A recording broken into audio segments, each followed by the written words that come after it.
Hi everybody, welcome back to Sharon from Vivid Days. Today's video we are going to do a resin sculpture and I'm in love with this one. It is like a bundle or bouquet of flowers. I'm sensing spring and summer and all those beautiful colours that come together, and this is quite a chunky one and it really looks like glass to me. Anyway, I hope you appreciate it as much as I do. If you want to watch the full process, remember, give me a thumbs up, a subscribe, a share, a comments are always welcome. Did that even make sense? Comments are always welcome. That's the one. And if you stay with me just for a couple of minutes or the whole video, I really appreciate it. And I'm sorry, it's been a while since my last video, but real life took over and I am now sharing with you. So let me know what you think to this video. And if you want a more tutorial kind of video on my sculptures, please look in my back catalogue. They will be throughout this video or at the end. I've cut a lot of what I normally do out just to save you time, because I know that's precious, but hopefully the integrity of the full process is still there and you get a lot from this. Let's dive into the video. If you see me glancing down, it's because I'm looking at my video and trying to talk through real time. There you are. What it is that we're going to be doing now. These are pigments I've had for a long time from Leslie Honested, who does the most amazing pigments in her products. Pop over to her channel, I'll put a link down there, have a little look. She may not make these ones before, but I am determined to use them up because they are luscious. Anyway, they are luster pigments and they're resin art, and I am showing you the crystals I'm using. These ones are bigger than the ones I normally did, so I wasn't too sure if it would hold up, but it did.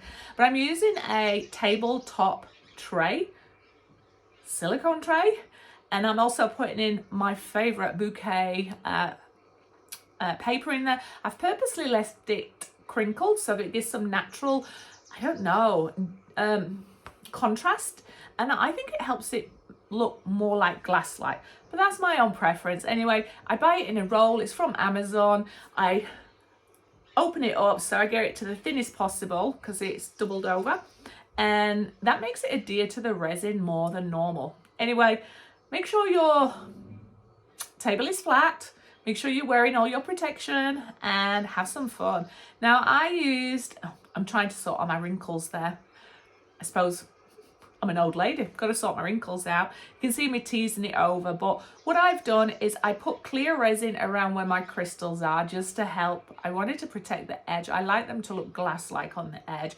I then used some resin with casting craft resin in there, pigment in there, white, and I'm now going and placing randomly what pigments I've got here, and I just try to distribute the colours, but I'm not too precious because I know I'm going to come in there with a hairdryer and mix it all together, and I know that there would be some nice natural effects would come from using different body weight of different pigments that's being used in there. I hope that made sense.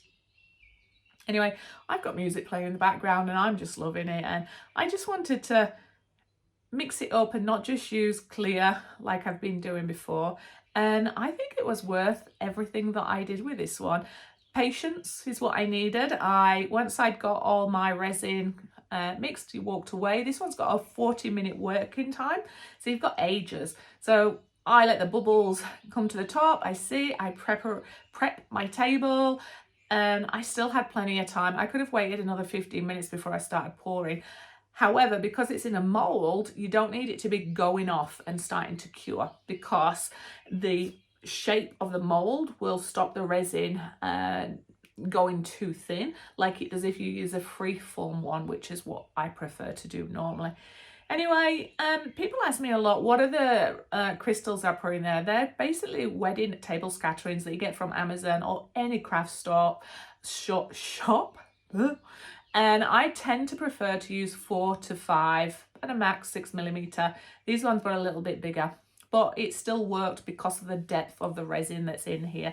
Now I used about 800 mils worth of resin in total, and that was because there's creases in my cellophane paper underneath, which is my substrate, and I needed to make sure the wrinkles is not going to cut through the resin, so you're not going to lose, it's not going to snap off when you start twisting it.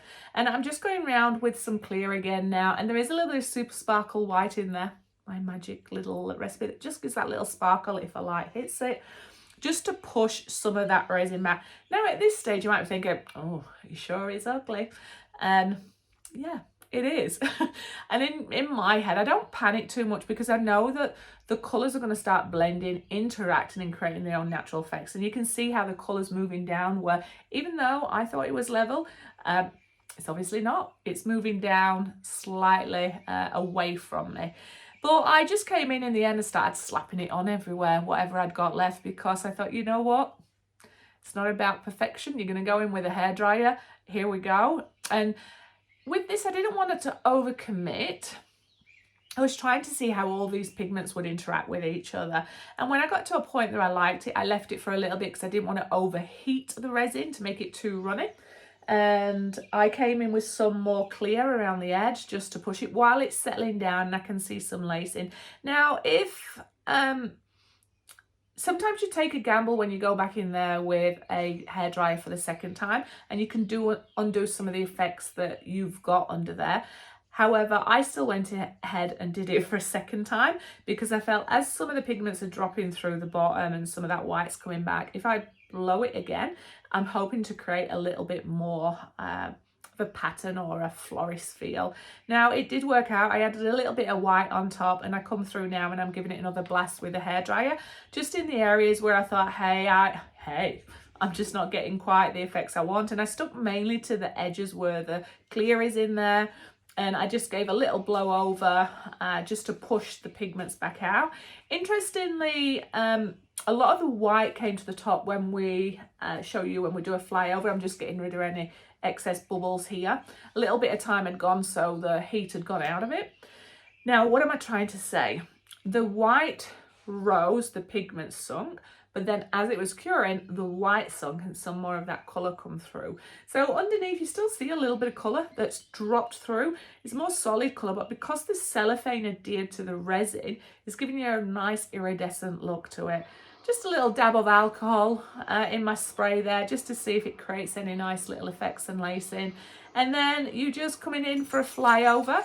And although you leave it like this, you know that it's going to keep moving, so you can't become too attached with what you see in here. However, look at those colours. Leslie, thank you for creating such magnificent colours that hold. The Casting Craft resin, the Casting Craft yellow, also lush. And there you can see there's like a milky effect on top of it, but when we come back, which is now, the milky effect settles down and some of those colours really pop through again. Now, I probably left this an hour longer, maybe half an hour longer than what I could have done, because as you can see, it's flopping, but it's not flopping enough, whereas the ones I've done before have been too runny and they melted down.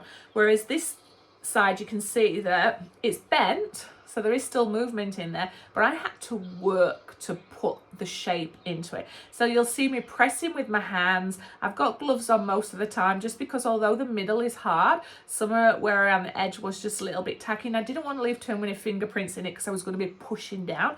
So I chose to use gloves where I was touching it, and I had to really force it. Now, it was still supple enough that I could do it without cracking it, but this is where there is a sweet spot. If it's too runny, it's just going to drip down and it's going to become too thin and you're going to lose your shape and you're going to get weird clumps. You might like that. But if you leave it too hard, you're not going to get it as fluid and movement. So although I love the end result, I would have liked there to have been a more organic fold in it. And because usually the resin tells me what it wants to be and I work with it, this time I felt like I had to force it to give me a shape that I enjoyed. However, look at those colours, and look, I look at it and I see summer and I see bouquets, I see flowers, and it just makes me so happy. But let me know what you think. Now, I know you have to think topsy-turvy with these, but that's why I leave the substrate on even though it's in a mould, because I know I'm going to be pulling it out and draping it. That's the correct word, draping it.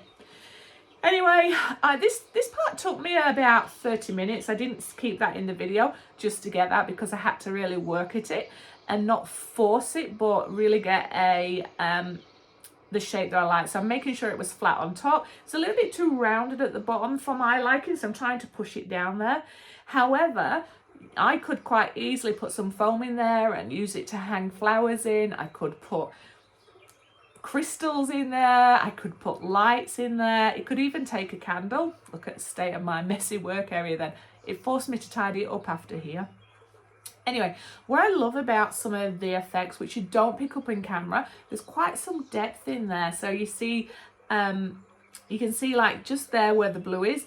If you really look close, there's a lot of depth and you can see where the colours have sunk down and some have come up.